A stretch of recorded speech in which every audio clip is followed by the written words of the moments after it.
Winnipeg, boring after dark. How do we amp up the nightlife in Manitoba's capital city?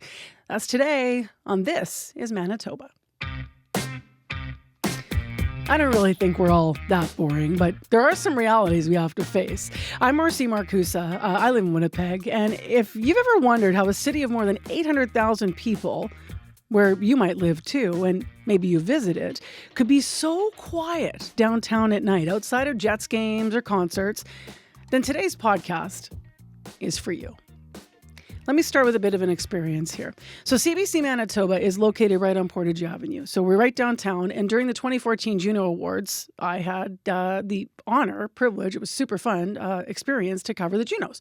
So that was my assignment. So I had to walk from CBC down to then MTS Center, that's Canada Life Center where the Jets play.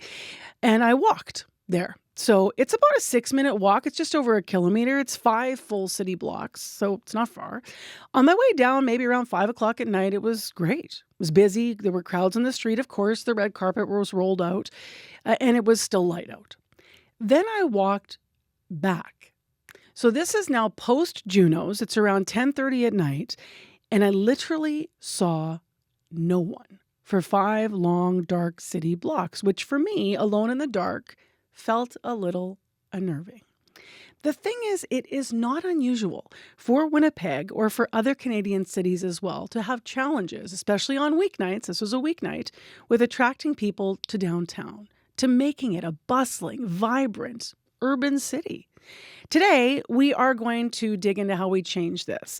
We are going to take you to Ottawa. Now, Ottawa has a nightlife commissioner. What does he do?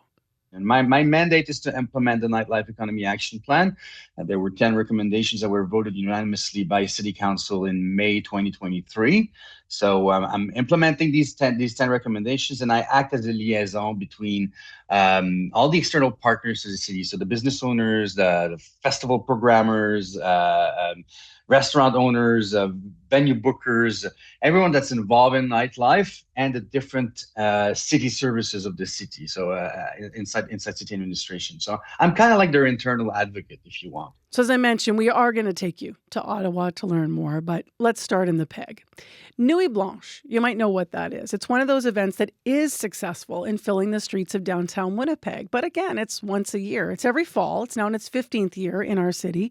It takes over the Exchange District, downtown, into the Forks. There's 100 events. They've got all these immersive art installations, lights, exhibits. Nuit Blanche attracts probably around 35,000 people. That's what they planned for at their free event. And we thought, well, how do they do that? Are there lessons to be learned about maybe doing something better year-round? So we spoke with Kurt Tittlemier. He manages Nuit Blanche, but I talked to him about not just our issues downtown, but also about our real problems, and then, as you'll hear, our problems with perception of downtown.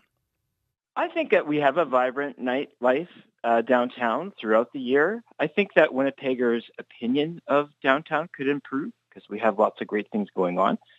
And I would describe it as vibrant. So a lot of people wouldn't describe it as vibrant. You know, you do hear a lot of people saying, well, I'm not going downtown. Why would I go there? What do you think is key to changing that perception for those that don't agree with you, Kurt?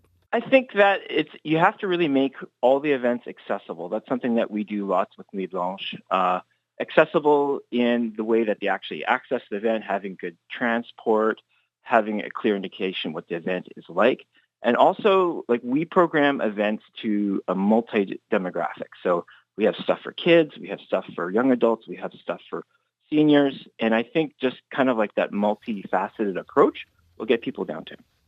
Why do you think the stigma persists that the downtown is maybe, fine for events, but not for just a regular night out downtown, that they wouldn't choose it? I feel the stigma exists because there's many people that don't live in downtown Winnipeg and view it as kind of a dead space, that you just go there for work or you just go there for one certain thing and they don't spend a lot of time down there. And I think that's been the perception for years in Winnipeg. Our hope with Nuit Blanche is to invite those people down, that they see downtown through a creative lens. What works for us is arts and cultural events. That's what we do. The more people there are downtown, the more safer they are. Literally, our incident reports go down with a larger crowd. Everything works much smoother when there's down there. when you invite these different community groups, like we work lots with community groups, not just private sector, not just ticket events, in fact, no ticket events. And you get all of their social media, you get all of their volunteers, you get all of their newsletters that are part of Nuit Blanche. And that's how we get people down there. It's not just like a very expensive ad campaign that we have. It's this whole network of people that are behind the event. I think sometimes it's how lonely you can be. You're alone for blocks and blocks walking downtown on a regular Tuesday night. And that ends up being the perception that you're not safe because there's no one around you. Yes, absolutely. I agree with that. So getting people living down there and getting people to celebrate not just one event, but the streets in the downtown area. Do you think physically we need to make any changes downtown to sort of promote that more? Like when you think about where you set up Nuit Blanche or how it's set up, is there something to be learned from that? I definitely, we're a strong believer, and just as a Winnipegger, I'm a strong believer in public transit. I think that can make a big difference. Winnipeg does have a car culture, just naturally. Like look at our Sunday nights. People love to celebrate cars. But I think when we think of a vibrant downtown, we have to make sure that there's systems in place that people can easily get down there. We have a very cold winter that all needs to be mitigated with our public transit. And I think that if people can easily just hop on a bus, get down there and get back effortlessly, I think we'll see a lot more people celebrate downtown, not just one-off events, the area as a whole. When you think about your event, Nuit Blanche, you've been promoting it for years. How has the response toward it and where it's located changed? It's more predictable what the response is, and it's been positive. And since 2022, we kind of defined our zones more. And we used to say yes to some events outside of these zones, but we decided to just focus on these zones so people actually know the campus of Nuit Blanche and know what to expect. The art changes every year, but they know geographically where it happens. So that's really worked for us. But overall, the perception is improving. People understand that it's safe. We're very proud of that for our event.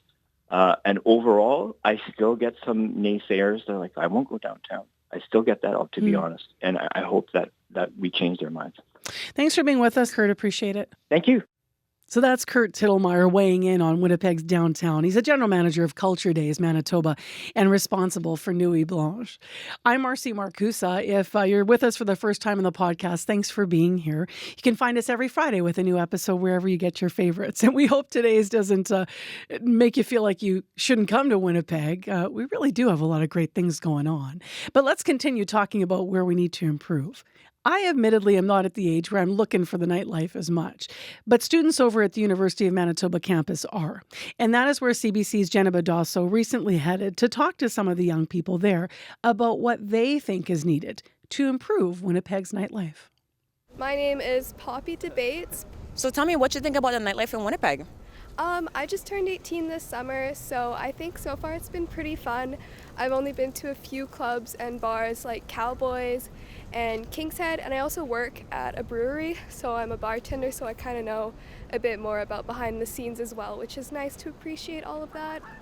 What do you think about overall what there is to do for fun, I guess, on a Saturday night downtown? I think it depends where you go and what season it is as well. In the summer it's definitely a bit more busy, but in the winter there's not as many things to do, definitely with our climate. But I wouldn't say it's boring. I would just say it's not ideal. My name is Hash Aburaya. What are some things that you think need to improve to maybe make the nightlife here a little bit better? Maybe get a lot of a big concert hall or something like that to get the big artists out there here to come to Winnipeg. And then something else is the roads here. It's not really well developed. Even the stairs, the sidewalks. There's a lot of improvement when it comes to the construction of the city. Therefore, when you get the people from outside, it would be amazing to just have them around here, right? They need to have a good experience for them to be like, oh, Winnipeg is a good destination to do my concert at. Hi, my name is Victoria Romero. So tell me what you think about the nightlife in Winnipeg. I think it's definitely, there's a lot of great communities, there's different event organizers. I think it can seem like a sleepy city at first, but if you know the right places to go, it's definitely a very vibrant scene. What do you think needs to improve to maybe kind of increase the venues, increase the events, and just make Winnipeg, I guess you could say, more lively? I know there's like a big focus with our city government and the provincial government for funding different, arts and cultural festivals. But I'd love to see that expanded into, more kinds of general nightlife and supporting music, whether that be live music or, like live DJing, things like that. It should be valued as those same kind of art forms as, folk fest, as people performing there, or fringe festival, things that get different government grants and stuff. So more investment into the arts, I think. Yeah, my name is Hussein Shukr. Okay, so tell me, what do you think about the Winnipeg nightlife? It's quite limited, but it has its benefits. Obviously, it has its spots. There are fun things to do here and there, especially during the summer. Like there are a couple of clubs, there are events that happen downtown here and there. But there isn't a lot that happens usually, especially when it comes to winter. I think 2 weeks ago or last week we had Nuit Blanche. Yeah. So that was really nice. Really brings life to the city. And I think there is a lot of potential to do with it within the city. I think we just need to give the opportunity for organizers to do more things. And they're very talented people. Give them these resources, and I think they could do some serious work. My name is Faisal Mustafa. I think the nightlife is pretty amazing. We got a lot of activities to do here, like playing the arcade games, or our movie theaters are always open till late night, so you can also enjoy that too. I also believe the roads in Winnipeg are pretty good. You can go for a long drive as well while enjoying the scenic views. And other than that, I think the downtown is pretty good too. It gives you a bit of a Toronto vibe, not at all, but you can expect something like that in a small city like Winnipeg. But that should fill the gap. Is there anything that you think that needs to improve to make the nightlife better? To make the nightlife better, I think the ongoing crime rates that's happening in Winnipeg. I think if we have a bit of a control on that, I think that would make it seem better, because many of us have a concept, like many of us have a thinking like to go to the north end, like going to the north end is like pretty risky. So I think that to get that thought like out of your mind, I think they should work on their crime rates pretty much. Then I think it'll be better. Yeah. Interesting to hear the students' perspectives on nightlife. In conversation there, by the way, with CBC Manitoba's Djeneba Dosso. Well, if you're with us right from the top of the podcast, you heard me saying that this is not really just a Winnipeg problem, but this challenge with getting people downtown might in fact be a Canadian issue. Interestingly enough, in Ottawa, they've created a new position. The guy who holds it is Mathieu Grondin, and he was hired as Ottawa's first ever nightlife commissioner. Since last summer, he's been working alongside a nightlife council to develop Ottawa's nightlife economy and social scene. You can even find a website called Ottawa at Night. I spoke with him about our issues in Winnipeg. Good morning. Good morning, Marcy. So tell me a little bit about what your reaction was to hearing, students talk about our nightlife or lack of it in Winnipeg. Well, some very good suggestions there. I've never been myself to Winnipeg, but I think it's pretty comparable to a lot of what you would hear in a lot of different Canadian cities. Historically, we're grappled with urban sprawl. Our downtowns were mostly business districts, so people would not live there. So it's tough to compare a Canadian nightlife with, for instance, European nightlife, where cities are much more dense, and you just get out of your home and there's things happening. And I think Canada in general, there's a lot of stuff going on, but you kind of need to know where is going on. And also, one very good point is like summer versus winter. We also need to grapple with that. So yeah. So it sounds like some of the things you heard from here were echoed in Ottawa. Tell me what a nightlife commissioner does exactly. Nightlife commissioner, that's the term the title I have here in Ottawa. Elsewhere in the world, you might have a director of the nightlife office, a night czar in London. this comes from the night mayor movement. So there's around 40 cities around the world right now that have appointed positions like this inside city administration. And my mandate is to implement the Nightlife Economy Action Plan. There were 10 recommendations that were voted unanimously by City Council in May 2023. So I'm implementing these 10 recommendations, and I act as a liaison between all the external partners to the city. So the business owners, the festival programmers, restaurant owners, venue bookers, everyone that's involved in nightlife, and the different city services of the city. So inside city administration. So I'm kind of like their internal advocate, if you want. Tell me a little bit about this this website I'm on, which is so cool. And I also love just visually. It looks like night. It's black background, and then all the fonts are kind of cool. And you got all these Doesn't look like a photos. city website. I wasn't going to say it, but hey, if people are calling our cities boring, we better fix it. What's the purpose of this site, and what can people do if they navigate it?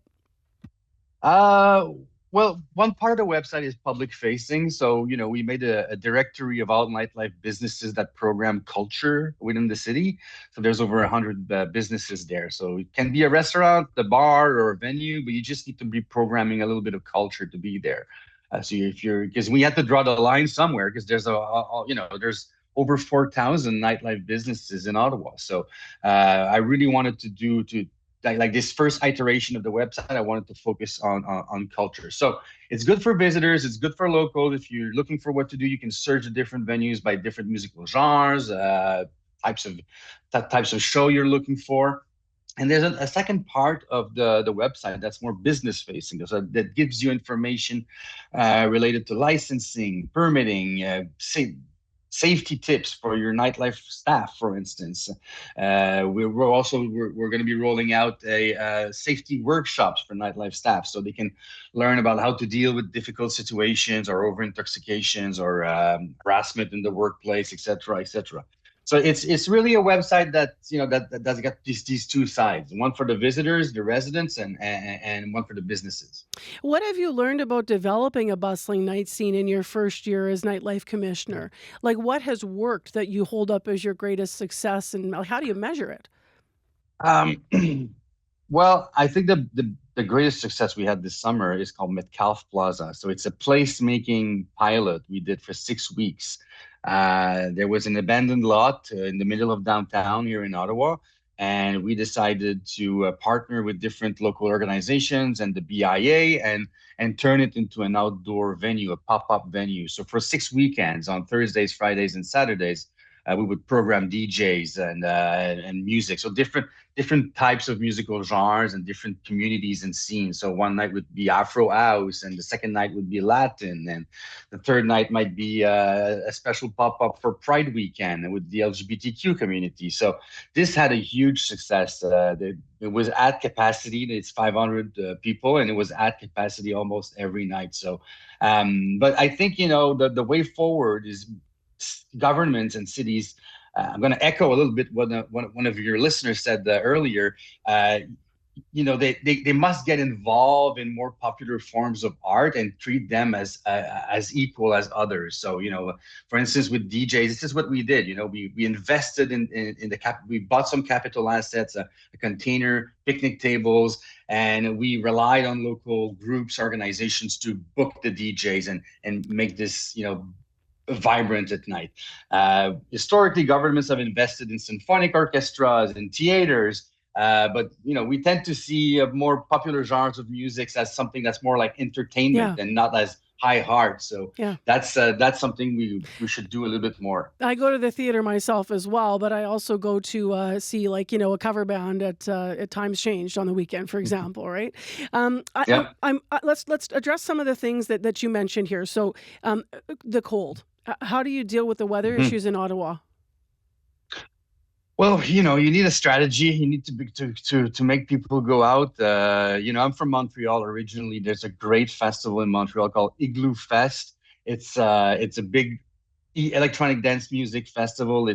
There's 10,000 people that come to dance, even though it's minus 30 outside. So you can do it. You just need to program a little bit more creatively and give give good reasons for people to go out, because this is what we're fighting against. We're fighting against Netflix. People would just want to stay home and sit on their couch and watch TV, and it's even worse when it's cold outside. So we need to really give them good incentives to get out. And what about, you talked about safety plans and training and such and things that can come with nightlife, but university students also talked about crime, lack of transit, as some of the shortcomings. Have you had to address or found ways to address maybe those issues in Ottawa, if those resonate there?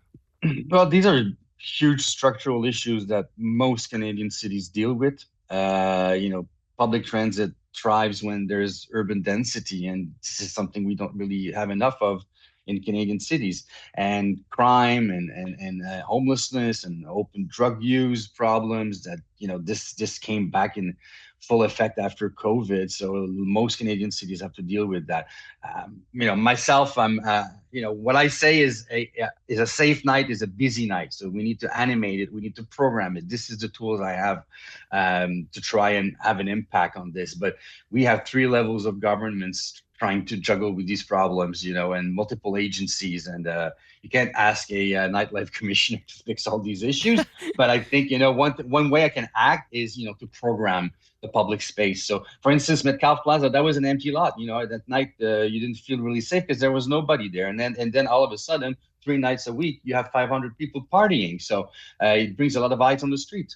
And just last, I guess, you've talked about involving businesses. You've talked about government involvement as well. So some of this is, going to involve funding, but also partnerships. How important is that? Because some people might even want incentives from the businesses to come downtown at night, for example. Well, I think the cities should try and get play an active role in that. And, part of my job is to, make the connections between the different funding partners at the different levels of government. So with other agencies, like, for instance, our tourism development organization, like Ottawa Tourism here. They sometimes have we have a destination development fund. So that's a source of funding that can help. This is the challenge, it always is finding the money. But I've been lucky enough to have the support of the city council here in Ottawa and of the mayor. So, I have a little bit of budget to kickstart these new projects. I'm not there to fund these activities on a yearly basis, but if you come to me with a new project, I can help you. I can mentor you. I can help you, bring the proposal, get it together, and find funding partners for it. So much here for us to build on here in Winnipeg. Thank you very much for being with us this morning. Appreciate it. Thank you. I hope I have a colleague from Winnipeg soon enough. I'm going to ask if I can come there for a trip to check out your nightlife. I don't think it'll happen, but I might have to. I'll do it on my own dime. Thank you very much, Mathieu. Okay, bye-bye. Mathieu Grondin is Ottawa's nightlife commissioner. Well, we're at the end of the podcast. I'm not sure if we made the city less boring. I'm sure we're going to get some emails about that word too, right? But we can make things more vibrant for sure. So if you've got ideas, send them our way, radio893@cbc.ca. Thanks for tuning into This is Manitoba, and we hope you're with us again. You can get us every Friday with a new episode wherever you get your podcasts.